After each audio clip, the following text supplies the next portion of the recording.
Haleluya, ndabashuje mu izina rya Yesu Kristo. Amahoro y'Imana nakomeze kubana namwe kandi mbabwira ngo umwami aracyaturinze. Rero tudatinze reka twinjire mu ijambo ry'Imana.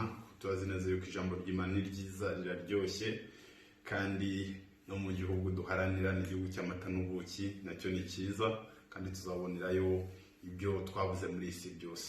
Imana iduha umugisha. Rero hamwe n'ibyo tugiye kuganira ijambo ry'Imana riratubwira ngo Yesu ni muntu ki. Ahangaha hari abantu baba scientifique bagerageje kugenda bagerageza gutekereza Yesu ninde, ntabwo babishoboye.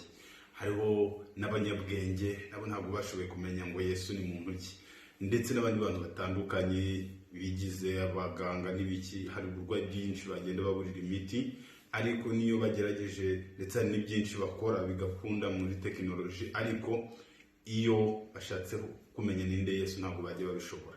Rero ahangaha tudatinze reka tuvuge ngo Yesu ni Imana 100%, akaba n'umuntu 100%. Niyo mpamvu nkuzaniye ubutumwa bwiza bwo kubwira ngo Yesu aje kukugirira neza, Yesu aje kugutabara muri iki gihe cyateye virusi. Yesu aragukunda kandi Yesu yabaye umuntu 100%. Niyo mpamvu azi ububabare bwawe, kandi Yesu yiteguye kugufasha mu kibazo urimo. Izina ry'Imana rihabwa icubahiro. Ahangaha rero si ugutinda cyane, ndetse turagenda tureba neza Yesu. Iyo waje Yesu ni muntu ki, kubidefinisa ntabwo byoroshye.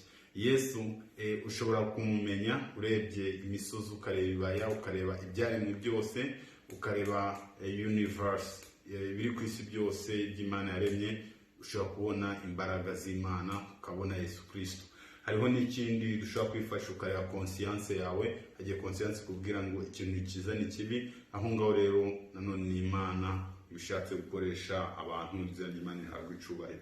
Ahangaha rero Imana uburyo ushobora kuyimenya ni Bibiliya yonyine ifite igisubizo, ndetse n'ibimenyetso turabibona, ndetse uzasanga n'abantu benshi bakubwira ubuhamya bitewe n'ibyo Imana yabakoreye. Imana itugirire neza. Rero uyu munsi rero mbafitiye inkuru nziza ya Zakayo. Zakayo nawe yibajije icyo kibazo avuga ati Yesu ni muntu ki. Nuko Zakayo ko byamugendekeye, yuriye igiti cy'umuvumu kugira ngo ashobore kureba Yesu. Yesu ahageze arararama, aramubwira ati Zakayo ururuka, kuko uyu munsi nkwiriye kurara iwawe. Rero Yesu yaraye kwa Zakayo, uyu munsi yarara iwawe. Murakoze cyane n'abari bankurikiye.